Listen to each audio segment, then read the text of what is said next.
Il était donc l'adversaire numéro 1 du Kremlin. L'opposant russe Alexeï Navalny, 47 ans, est mort en prison. L'annonce a été faite, je vous le disais, ce matin par les services pénitentiaires russes.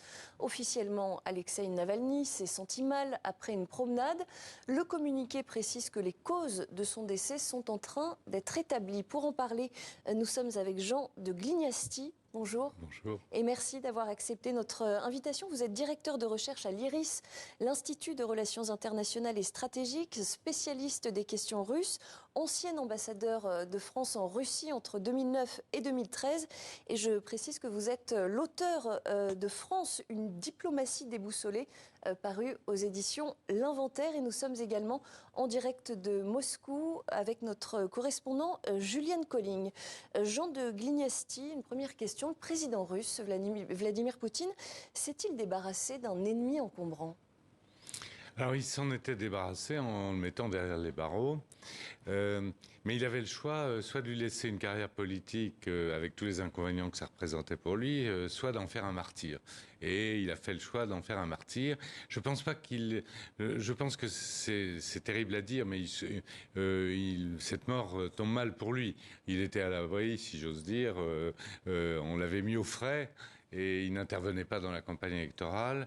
Et donc, simplement la négligence, les habitudes de brutalité dans les prisons russes, enfin, tout un ensemble de choses ont fait que je ne pense pas qu'il voulait qu'il meure à ce moment-là précisément. Et pourtant, Alexeï Navalny avait appelé à des manifestations partout en Russie lors de la présidentielle qui se tiendra en mars. Est-ce que son décès peut avoir un lien avec ces appels à manifester ? Les manifestations qu'avait suggérées ou auxquelles avait appelé Navalny, au début, il y a 10 ans, ça avait du poids. Maintenant, il n'y a plus tellement de monde. La répression est quand même beaucoup plus forte et je ne pense pas que ça aurait eu beaucoup de succès. Et je ne pense pas que ça ait joué. Quand on voit l'embarras du porte-parole Peskov du Kremlin, quand on lui demande de commenter la mort de Navalny, il dit il va y avoir une enquête approfondie, etc. Ce qu'on dit toujours, mais on sent bien qu'il est embêté. Ça tombe mal. Zelensky est à Berlin, à Paris. L'Europe resserre ses efforts en faveur de l'Ukraine. Donc, en fait... D'ailleurs, ça peut profiter, ça, à Zelensky. Ah, sans aucun doute. D'ailleurs, il en a profité parce que il y a eu des radiotrottoirs qui ont été faits en Ukraine. Navalny, c'est pas un copain des Ukrainiens. Lui, il avait accepté, par exemple, l'annexion de la Crimée. Et les Ukrainiens s'en souviennent. Donc, en gros, on sent bien que ce que disent les Ukrainiens, c'est que c'est pas notre problème. Hein. Ça montre simplement que la Russie est une dictature ou un régime répressif. Mais Zelensky, lui, a vraiment utilisé ça en bon communicant qu'il est, et il a raison d'ailleurs. Alors on va revenir dans un instant sur la personnalité et le parcours d'Alexeï Navalny, mais d'abord je me tourne vers vous, Julienne Colling. Est-ce qu'on en sait un peu plus sur les circonstances de son décès ? Est-ce qu'on a des informations sur ce qu'il s'est passé ? Non, pas grand-chose de plus. Et on a assez peu d'informations en fait aujourd'hui réellement, en tout cas officielles. Seulement un communiqué laconique ce matin pour rappel, enfin autour de la mi-journée plutôt en Russie, de l'administration pénitentiaire, donc de cette région de l'extrême nord russe dans le cercle arctique où se trouvait Alexeï Navalny, qui a laconiquement fait état de sa mort après l'arrivée des secours. Et donc visiblement, alors certaines théories ici circulent comme quoi peut-être que sa santé s'étant rapidement détériorée, bien sûr, en prison, un caillot de sang aurait pu se détacher, rompre et donc causer sa mort rapide aujourd'hui. Mais d'autres personnes estiment que c'est trop rapide puisqu'il n'y a pas encore eu d'autopsie officielle sur le corps de Navalny. Donc c'est assez curieux qu'une telle version déjà émerge. Donc vous savez, en Russie, dans la Russie actuelle, c'est assez difficile d'imaginer qu'on aura toute la vérité ou qu'on saura réellement ce qui s'est passé aujourd'hui autour de Navalny. Après, bien sûr, on peut dire que, encore une fois, les réactions sont plutôt autour du choc et de la consternation, bien sûr, du côté de l'opposition ou des médias indépendants russes.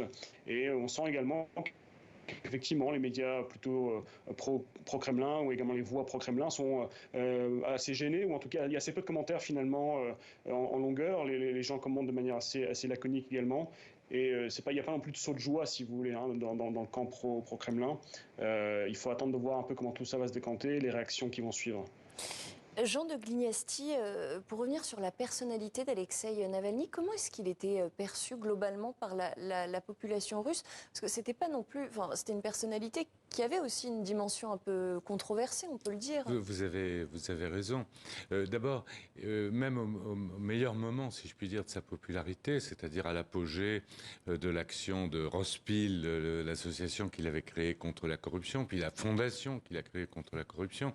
Donc ce thème de la corruption, c'était la base sur laquelle il a fondé sa première popularité, si je puis dire. Mais même à ce moment-là, il n'était pas... en Occident, on avait tendance à surestimer un peu sa valeur politique. Et on dit... C'est le premier, comment dire, premier opposant de Poutine. C'est à la fois vrai et faux.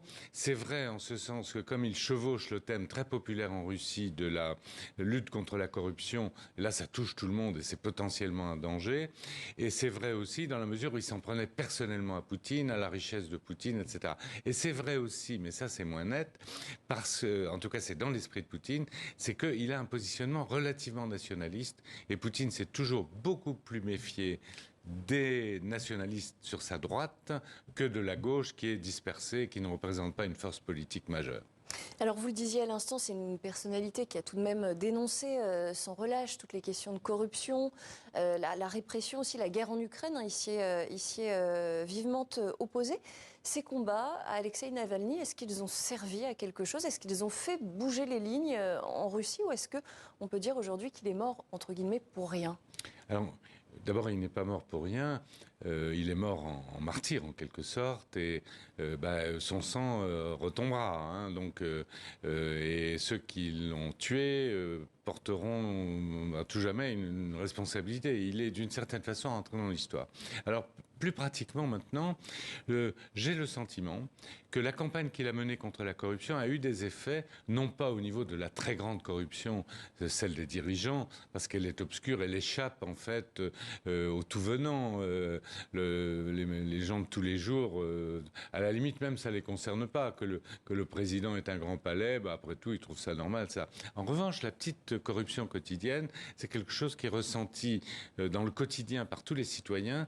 Et là, apparemment, il y a des petits efforts, en tout cas, qui ont été faits. Mais les citoyens pestent tous les jours contre le bakchich qu'il faut donner aux gendarmes pour éviter la contravention et toutes ces petites choses pour avoir des papiers, etc. La corruption est omniprésente. Et là, semble-t-il, des efforts ont été faits.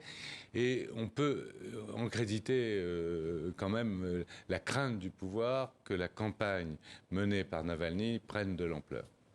Julienne Colling, à Moscou, est-ce qu'on peut dire que Alexeï Navalny a été victime d'un acharnement judiciaire de la part du Kremlin? Parce qu'il y a eu aussi cette tentative d'empoisonnement. Alors évidemment, on ne sait pas si le Kremlin n'a jamais dit nous sommes responsables. Enfin, est-ce qu'on peut dire qu'il y a eu un acharnement judiciaire?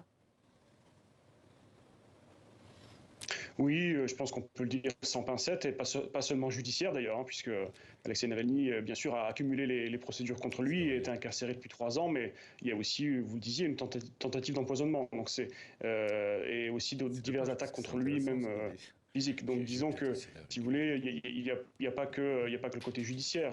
Navalny était persécuté en Russie, effectivement, par les autorités. Il faut bien comprendre qu'effectivement, ça tenait à la fois à sa popularité, qui était, on peut dire que sans doute, c'est effectivement l'opposant le plus connu, celui qui était le plus à même de rassembler les foules en Russie, en tout cas pendant plusieurs années.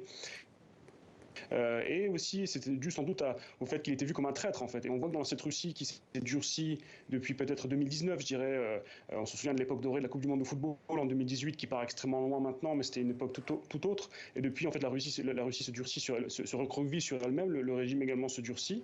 Et donc, dans un contexte de guerre également, bien sûr, d'autant plus, les ennemis de l'intérieur sont pourchassés, on en cherche de plus en plus dans toutes les strates de la société. Et donc Navalny était un peu vu comme la figure de proue de cette 5e colonne, en fait, si vous voulez, dénoncée par les autorités russes, pro-Occident, agents ukrainiens, agents de l'étranger, agents américains, au choix. Et donc on voit aussi Kara-Murza, notamment un autre opposant qui a pris 25 ans de prison. Ce genre de profil, en fait, était vraiment des cibles comme des traîtres. Et c'est pour ça que, si vous voulez, le régime, et surtout le régime pénitentiaire également, a été extrêmement dur contre lui, sans pitié, avec des conditions de détention absolument abominables qui ont sans doute effectivement précipité la dégradation de sa santé aussi. Jean de Glignasti, il y a eu depuis l'annonce de la mort d'Alexeï Navalny énormément de réactions internationales, en particulier de la part de l'Occident, plutôt des réactions d'indignation. Je vais vous en citer quelques-unes. La Lettonie, par exemple, qui estime que Navalny a été brutalement assassiné par le Kremlin. L'ONU, de son côté, qui réclame une enquête crédible. On peut citer par exemple également l'Espagne, qui exige que soient éclaircies les circonstances de sa mort. Les États-Unis ont fait des déclarations qui vont dans ce sens. Je vous propose qu'on écoute tout de suite les propos du chef de la diplomatie américaine. Pendant plus d'une décennie, le gouvernement russe, Poutine, ont persécuté, empoisonné et emprisonné Alexeï Navalny. Et voilà qu'on annonce sa mort. Au-delà de sa mort, dans une prison russe, leur obsession et leur peur d'un seul homme ne font que souligner la faiblesse et la pourriture au cœur du système que Poutine a construit. Voilà, et on l'apprend à l'instant, Joe Biden, le président américain, est en train de s'exprimer. Il affirme de façon très claire que pour lui, Vladimir Poutine est responsable de la mort d'Alexeï Navalny. On a beaucoup de pays aujourd'hui ou d'organisations qui demandent des comptes à Vladimir Poutine. Est-ce que ces pressions internationales peuvent donner quelque chose ? Je ne crois pas.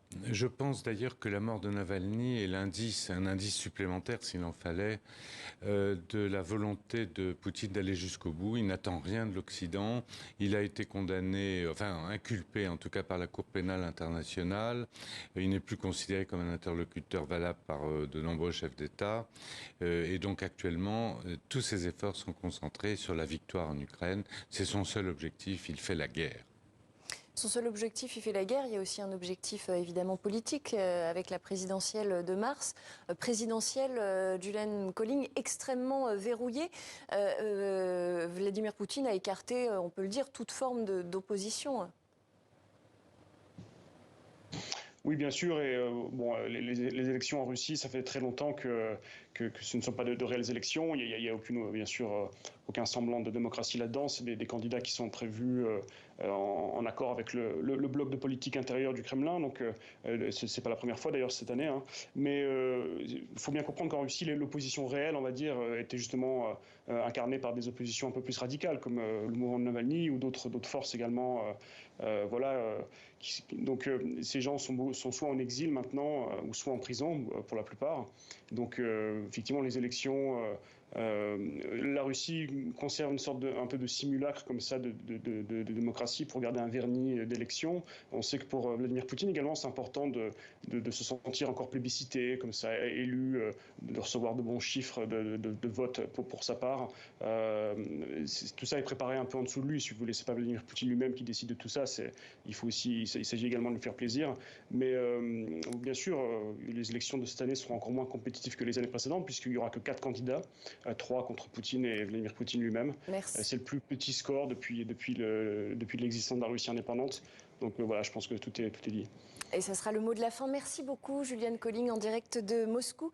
Et merci à vous, Jean de Glignasti, d'avoir répondu à nos questions. Je rappelle que vous êtes directeur de recherche à l'IRIS et ancien ambassadeur de France en Russie.